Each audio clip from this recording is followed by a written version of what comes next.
네, 여러분 안녕하세요. 산림경영지도원 산림보호학 파트 강사 김희성입니다. 자, 한번 볼게요. 첫 번째 우리가 문제를 한번 분석을 해볼 거예요. 공개 문제 여러분들 보셨죠? 보신 분들 계시고 안 보신 분들도 계실 거예요. 자, 공개 문제를 보면은 우리가 어떻게 나올지 대략적으로 감을 잡을 수가 있습니다. 자, 첫 번째 문제 한번 봐볼게요. 다음 중 온대지방에서 내화수림대로 이용 가능한 수종을 고르시오. 자, 내화수림이면은 우리가 내화란 무슨 뜻이죠?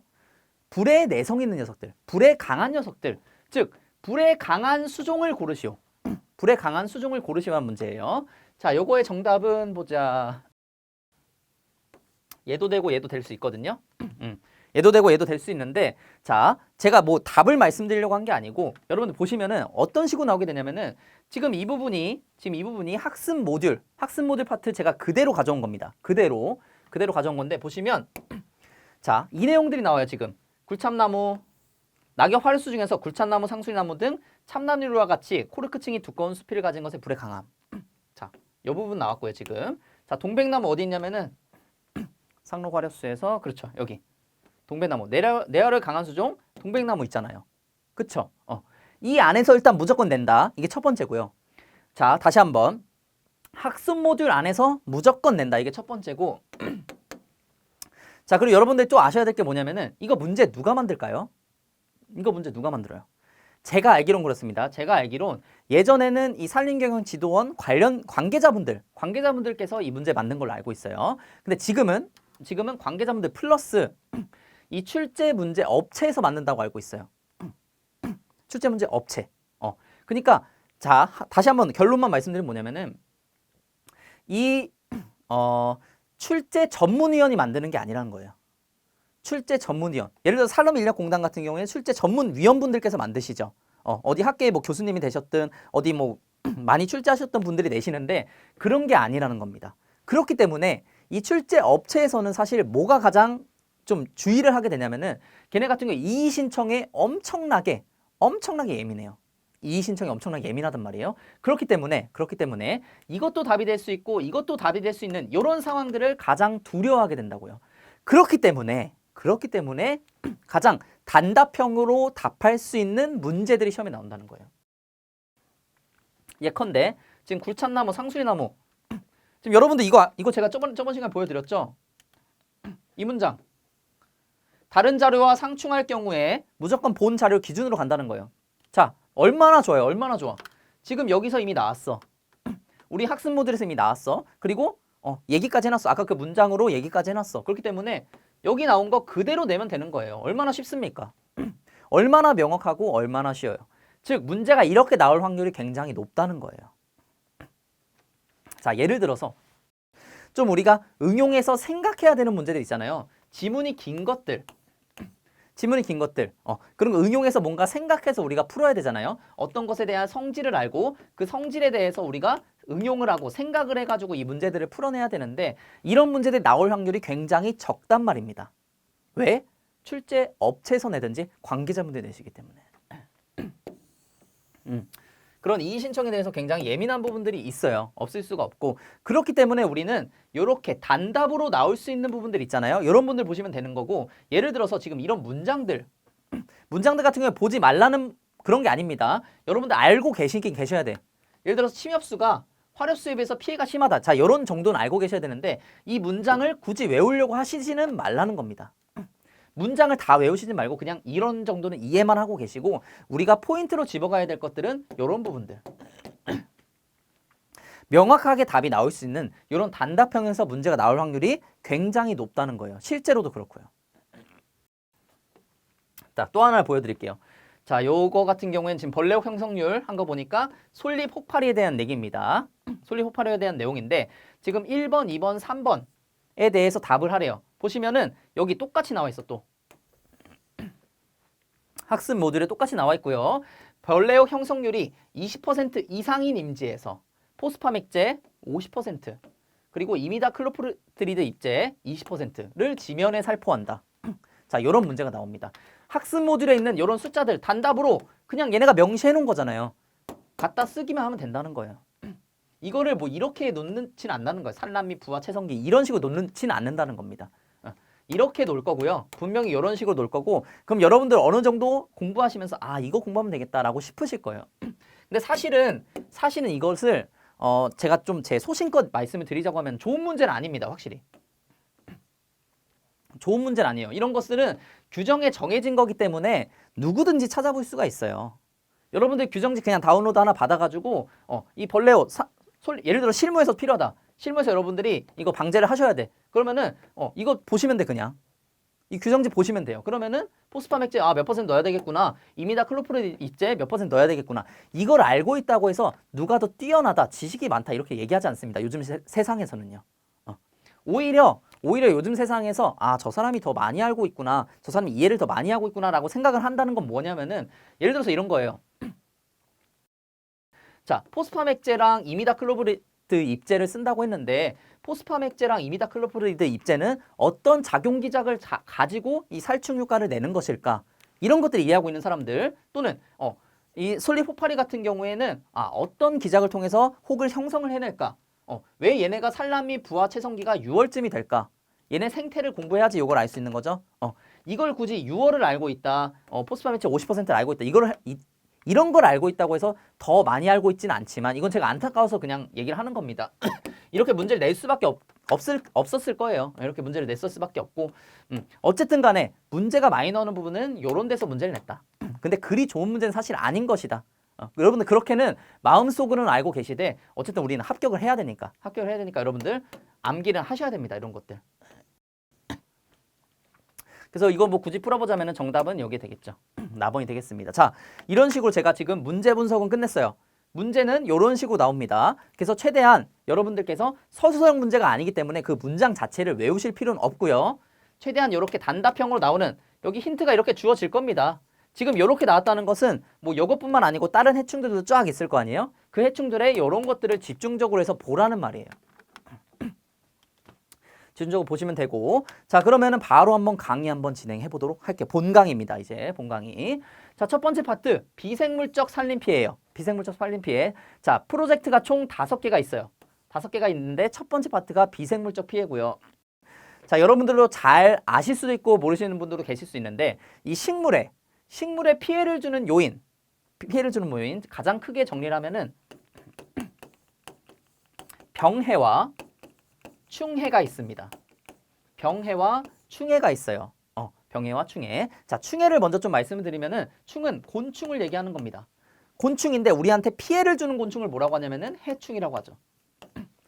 해충에 의한 피해는 우리가 충해로 나열을 하게 됩니다. 그래서 여러분들 잘 알고 계신 그 곤충들, 뭐 하늘소도 될 수 있고 나무 좀이 될 수도 있고 방패벌레 등등 뭐 진딧물 뭐 이런 녀석들 있잖아요. 그런 곤충에 의한 피해는 우리 충해라고 보는 거고, 그다음 나머지 아주 작은 미생물들이 있어요. 누구냐면은 곰팡이, 우리 눈에 보이지 않는 애들, 세균, 뭐 바이러스, 그다음에 파이토플라즈마 이런 녀석도 있고요. 뭐 스피로플라즈마 이런 녀석도 있고 선충 뭐 이런 녀석들도 있어요. 이런 미생물들에 의해서 발생되는 것은 병해입니다. 자, 여러분. 근데 우리가 지금 배우는 거 뭐예요? 비생물적 피해예요. 근데 얘네는요. 다 뭐예요? 생물입니다. 생물. 그럼 비생물은 뭘까요? 비생물. 자, 우리가 알고 있는 건 대부분 이 생물에 의한 피해라고 알고 있는데 사실 생물에 의한 피해보다 더 많은 피해가 뭐냐면은 이 비생물적 피해예요. 그래서 아마 첫 번째 나왔을 거 생각을 합니다. 비생물적 피해는 여러분 잘 알고 계시는 거. 물. 그렇죠. 바람. 그러니까 물은 즉 비를 얘기하는 거죠. 바람. 번개도 되고요. 번개도 돼요. 그 다음에 뭐 저온에 의한 피해, 고온에 의한 피해, 뭐 습도에 의한 피해, 뭐 건조에 의한 피해 이런 것들. 생물이 아닌 것들에 의한 피해가 비생물적 피해입니다. 우린 지금 이것에 대해서 배우고 있는 거예요. 여러분들 실무 들어가시면은 저온 피해가 아마 가장 많이 일어나지 않을까 싶어요. 자, 첫 번째 저온은 아니고요. 이 고온의 피해입니다. 오늘은 아까 문제 분석을 했으니까 고온의 피해까지만 하고 강의 마치도록 할게요. 자, 고온에 의한 피해입니다. 굉장히 강한 온도, 높은 온도에 의한 피해인데 자, 첫 번째로 나타나는 게 볕대기고요. 볕대기 뭐라고 하냐면은 피소라고 합니다. 사실 피소라는 말이 더 많이 쓰여요. 피소라는 말이 더 많이 쓰이는데 피소가 뭐냐면 이 피자가 숲이에요. 숲이가 타버리는 거. 숲이가 타버리는 게 바로 이 피소, 볕대기라고 하는 겁니다. 왜 발생을 하게 되냐면은 수간이 강한 복사광선을 받았을 때 수피의 일부에 급격한 수분 증발이 생겨서 건조하여 떨어져 나가는 현상입니다. 자, 이거를 다시 한번 설명을 드리면은 자, 우리가 햇빛을 받잖아요. 수목이. 수목한테는 햇빛을 받아야지 광합성을 해서 영양분을 만들어낼 수가 있어. 근데 너무 강한 직사광선을 받으면은 햇빛이 너무 막 강력하게 광도가 높은 햇빛을 받게 되면 어떻게 되냐면은 자, 이게 나무라고 볼게요. 이게 숲이 이게 수간이죠. 수간. 수간 뭔지 아시죠, 이거? 나무의 줄기 수간이라고 하잖아요. 그쵸? 이 수간에 수분 증발이 일어나게 됩니다. 어떻게 일어나게 되냐면은 자, 수간에 있는 숲이 껍데기 있잖아요. 그 껍데기들을 포함한 이 수간 조직 안에는 수분을 함유를 하고 있어. 그래서 예를 들어서 여기도 여조직도 그렇고 여조직도 그렇고 둘 다 수분을 함유하고 있다고 볼게요. 근데 직사광선을 너무 세게 받아가지고 이 수분이 증발을 하게 됩니다. 수분이 증발하게 됩니다. 증발하면 어떻게 되죠? 날아가게 되죠. 날아가게 되면은 이 조직 안에는 원래 수분이 있었는데 수분이 없어지다 보니까 조직이 어떻게 되냐면은 수축이 돼요. 이렇게. 자, 이렇게 수축이 됩니다. 자, 여러분들 한번 보실게요. 얘는 이쪽으로 수축되고 얘는 이쪽으로 수축되면은 이 가운데 어떻게 되겠어요? 쪼개지겠죠. 가운데가 팍 이렇게 쪼개진단 말입니다. 그쵸? 이렇게 발생되는 피해가 바로 피소예요. 피소. 뭐면지 아셨죠? 그래서 직사광선을 강하게 받았을 때 수분 증발 때문에 떨어져 나가는 현상이다라고 여러분들 이해를 하고 계시면 됩니다. 이게 문제 나올까요? 이렇게 나올 수 있겠죠. 이 문장을 쫙 주고 이게 무슨 피해인가라고 하고 여러분 벼떼기 고르라는 피해 나올 수 있겠죠.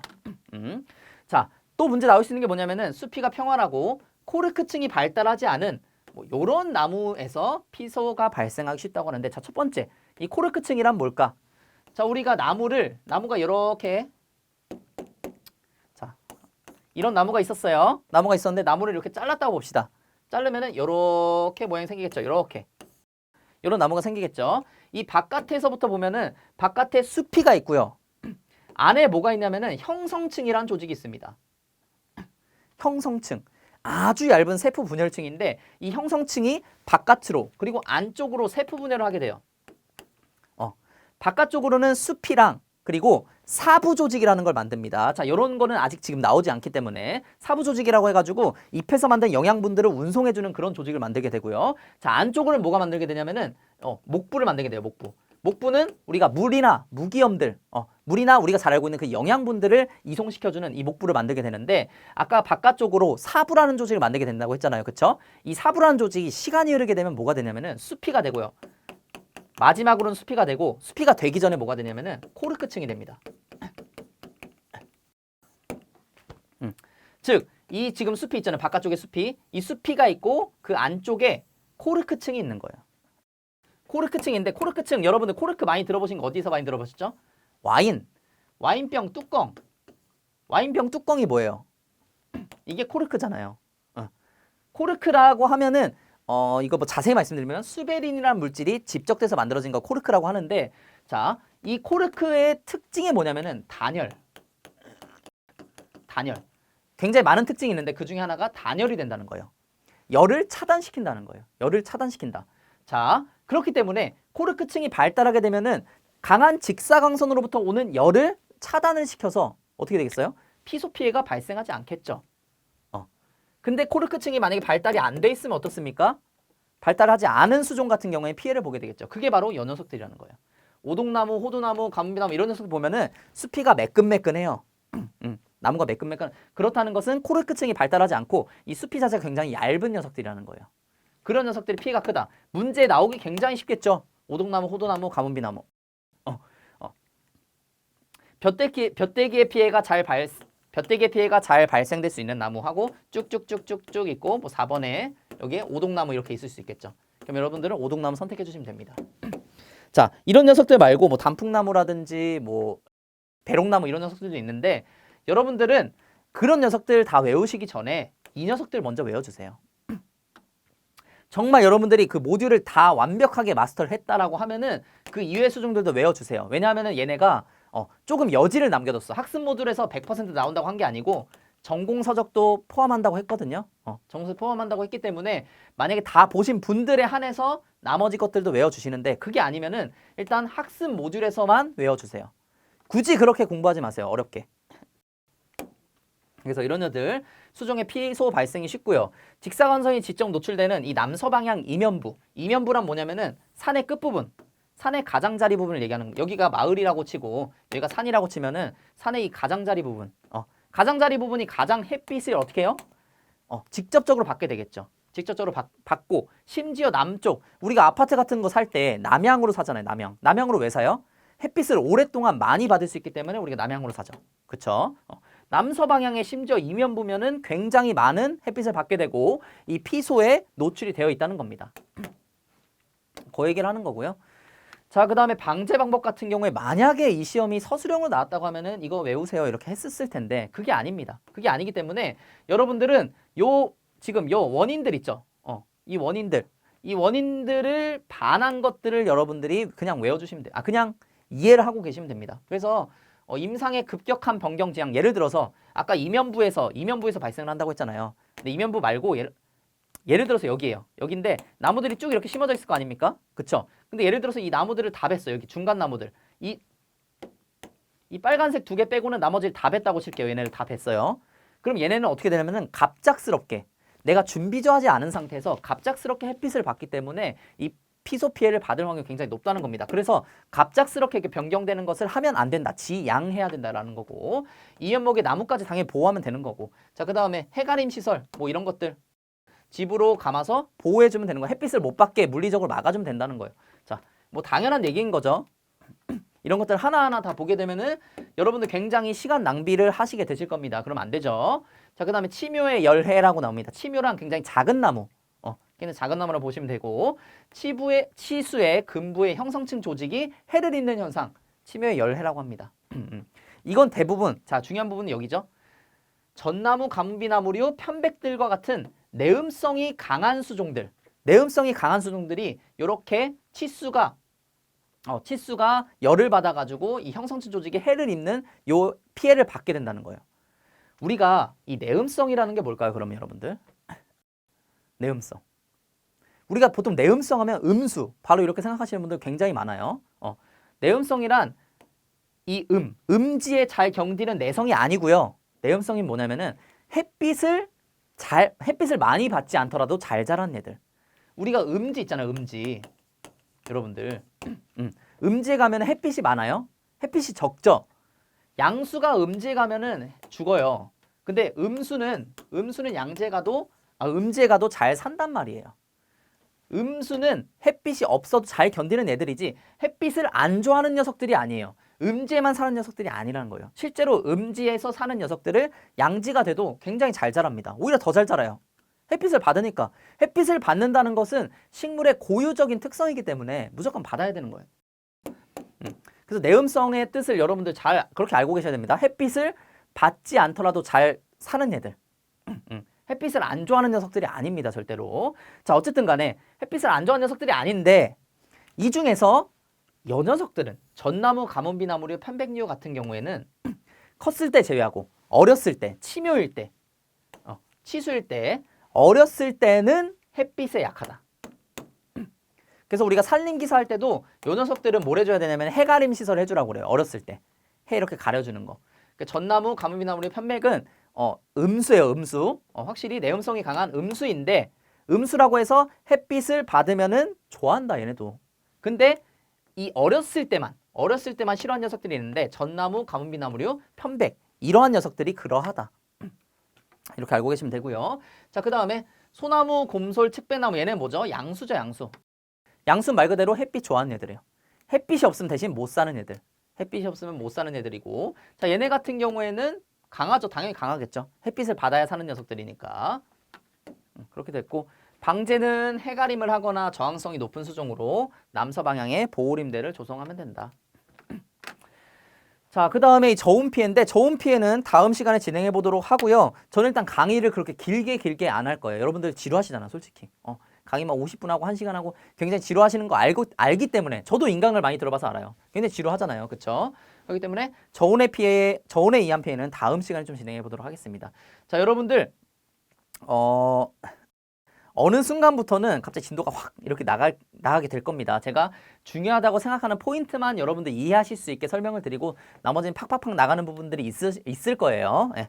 그러니까 진도는 걱정 안 하셔도 될 것 같고 일단 오늘은 강의 여기까지 마치도록 하겠습니다. 자, 오늘도 제 강의 들어주셔서 여러분 정말 감사합니다. 안녕.